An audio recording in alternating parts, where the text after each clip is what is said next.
இப்போ ஸல்லல்லாஹு அலைஹி வஸல்லம் பிறந்தது மீலாது ரபியுல் அவல் பிறை 12ன்னு சொன்னீங்க. அதேமாரி ஸல்லல்லாஹு அலைஹி வஸல்லம் இந்த உலகத்தை விட்டு மறைஞ்சதும் பிறை 12 தான் அப்படின்னு சொன்னீங்க. ரபியுல் அவல் பிறை 12 அன்னைக்கு தான் இது மாதிரி உலகத்தில் யாருக்கும் அப்படி நடந்ததில்லை. ஸல்லல்லாஹு அலைஹி வஸல்லம் நடந்திருக்கு. இப்போ மீலாது விழா கொண்டாடுறங்கிற பிறப்புங்கிற இந்த ஒரு கோணத்தில் பார்க்கக்கூடிய அதே நேரத்தில் ஸல்லல்லாஹு அலைஹி வஸல்லம் இந்த உலகத்தை விட்டு மறைஞ்சதும் பிறை 12 தானே. அப்போ ஸல்லல்லாஹு அலைஹி வஸல்லம் இந்த உலகத்தை விட்டு போனது அப்படின்றது ஒரு சோகமான விஷயம், ஒரு கவலையான விஷயம் தானே. அப்போ சோகமாக இருக்க வேண்டிய அந்த நேரத்தில் மீலாது விழாங்கிற அப்படின்ற ஒரு பெருமகிழ்ச்சியை முன்வைக்கிறது அப்படின்றது வந்து யதார்த்தமாக லாஜிக்காகவே செட் ஆகாமல் இருக்குது. சரி. அதாவது பிறப்பு இறப்பு அப்படி மட்டும் வச்சுக்கிட்டா நீங்கள் கேட்குறது சரி. அதுவும் சாமானியர்களுக்கு மற்றவர்களுக்கு அப்படிங்க வைத்து கொண்டாலும் அது சரிதான். ஆனால் இறைத்தூதர் ஸல்லல்லாஹு அலைஹி வஸல்லம் அவர்களுக்கு இது பொருந்தாது. ஏன்னா நம்ம பிரிந்தால் தானே கவலை கொள்ள, பிரியவே இல்லையே.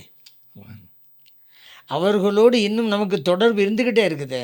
உதாரணத்துக்கு நபி ஸல்லல்லாஹு அலைஹி வஸல்லம் சொல்கிறாங்க, நான் உங்கள் கூட இருப்பதும் உங்களுக்கு நல்லது, உங்களை விட்டும் பிரிவதும் உங்களுக்கு நல்லதுன்னாங்க.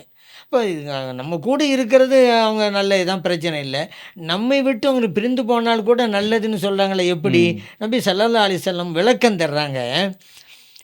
நான் என்னுடைய மறைவுக்கு பிறகு உங்களுடைய பார்வையை விட்டும் நான் மறைந்ததற்கு பிறகு, இவ்வுலகை விட்டும் மறைந்ததற்கு பிறகு அல்ல. சில பேர் அப்படி சொல்லுவாங்க. இவ்வுலகை விட்டும் இந்த உலகத்தில் இன்னும் இருந்துட்டு தான் இருக்கிறாங்க. அவங்களுடைய தொடர்பு வருகையெல்லாம் இருந்துக்கிட்டு தான் இருக்குது. உங்கள் பார்வை விட்டும் மறைந்ததற்கு பிறகு உங்களுக்கு நல்லது தான் நடக்கும் அப்படிங்கிறாங்க. அது என்னது? உங்களுடைய செயல்பாடுகள் என்னிடம் எடுத்து காட்டப்படும். நல்லதாக இருந்தால் இறைவனை புகழ்கிறேன், என் உம்மத்து இந்த நல்ல காரியங்களும் செய்கிறாங்களே என்று. நீங்கள் செய்வது தீயதாக இருந்தால் உங்களுக்காக பாவமன்னிப்பு தேடுகிறேன். ஹயாத்தி ஹைருல்லக்கும் ஓ மமாத்தி ஹைருல்லக்கும். உங்கள் கூட நான் இருப்பதும் உங்களுக்கு நல்லது, உங்களை விட்டும் செல்வதும் உங்களுக்கு நல்லது. பஸாரிலே பதிவு செய்யப்பட்ட ஹதீஸ்.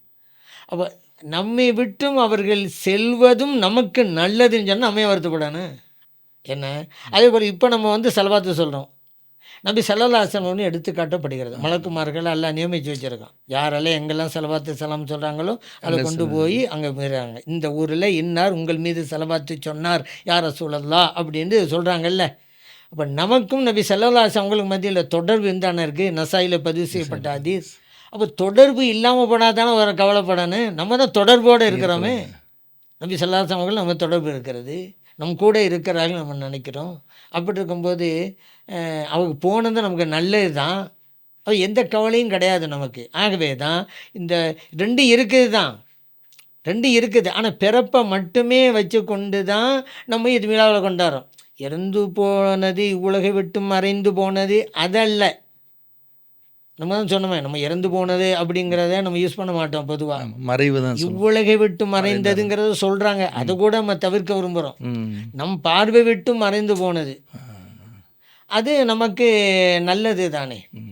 அதனால் இப்போ ரெண்டும் இருக்குதில்ல, ரெண்டும் நல்லதுங்கிறதுனால இந்த விழா கொண்டாடுங்கிறது இல்லை, பிறந்தது தான். ஏன் இதை கொண்டாடல? எங்களுக்கு நாங்கள் தொடர்பில் தான் இருக்கோம், பிரச்சனை இல்லை. ஆனால் எங்களுக்கு இதுவெல்லாம் கிடைத்தது, மார்க்கம் கிடைத்தது, குர்ஆன் கிடைத்தது, இறைவன் யாரென்று தெரிந்தது, எல்லாம் அவருடைய பிறப்பு தான். அதெல்லாம் அதுக்கு முதலிடம் கொடுத்து அந்த மகிழ்ச்சியிலே நாங்கள் திளைக்கிறோம்.